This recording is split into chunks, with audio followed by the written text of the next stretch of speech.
স্বতন্ত্র ইবতেদায়ী মাদ্রাসাকে জাতীয়করণের দাবিতে টানা 10ম দিনের মতো অবস্থান কর্মসূচি পালন করছেন শিক্ষকরা।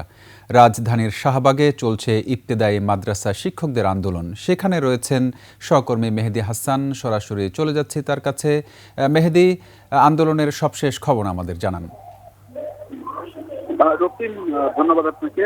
রক্তিম, আপনি যেমনটা বলছিলেন যে গত 10 দিন ধরে স্বতন্ত্র ইবতেদায়ী মাদ্রাসা শিক্ষকরা এখানে অবস্থান করছেন। তো আজকে এই স্বতন্ত্র ইবতেদায়ী মাদ্রাসা শিক্ষকদের একটি প্রতিনিধি দল শিক্ষা মন্ত্রণালয় গিয়েছে আলোচনার জন্য। তো সেই আলোচনা এখনই চলছে, আলোচনা শেষ হয়নি। আলোচনা শেষ হলে তারা এখানে পৌঁছালে আমরা জানতে পারবো তাদের দাবি দেওয়ার বিষয়ে সরকার শেষ পর্যন্ত তাদেরকে কি আসলে দিয়েছে। আর এইখানে এখনো অবস্থান করছেন প্রায় 1000 খানিক শিক্ষক এখানে অবস্থান করছেন, তারা বক্তৃতা দিচ্ছেন। আর তারা যেটা বলছেন যে সারা বাংলাদেশে 12,000-এর মতো স্বতন্ত্র ইবতেদায়ী মাদ্রাসার শিক্ষকরা আন্দোলন করছেন। এই সব মাদ্রাসায় প্রায় 60,000 শিক্ষক রয়েছে।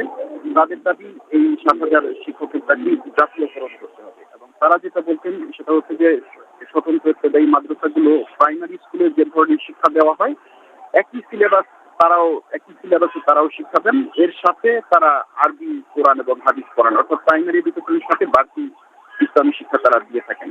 তো যেহেতু প্রাইমারি শিক্ষাকে সরকার অনেক আগেই জাতীয়করণ করেছে, সেহেতু তারা তাদের এই শিক্ষা কার্যক্রমকেও জাতীয়করণ করে নেওয়ার দাবি জানাচ্ছেন। শিয়া বাটার ও ভিটামিন ই সমৃদ্ধ lily glam beauty soap. Lily, always beautiful. তো তারা আন্দোলনটা শুরু করেছেন গত 19 তারিখ থেকে। গত 19 তারিখে প্রেস ক্লাবের সামনে প্রথম তারা আন্দোলন করেন। তো এরপর শাহবাগে চলে আসেন এবং গত 26 তারিখে পুলিশের সাথে তাদের সংঘর্ষ হয়েছে এবং সেখানে কয়েকজন আহত হয়েছে। তো এই ছিল শিক্ষকদের আন্দোলনের সবশেষ পরিস্থিতি। শাহবাগ থেকে জানাচ্ছিলেন মেহেদী হাসান।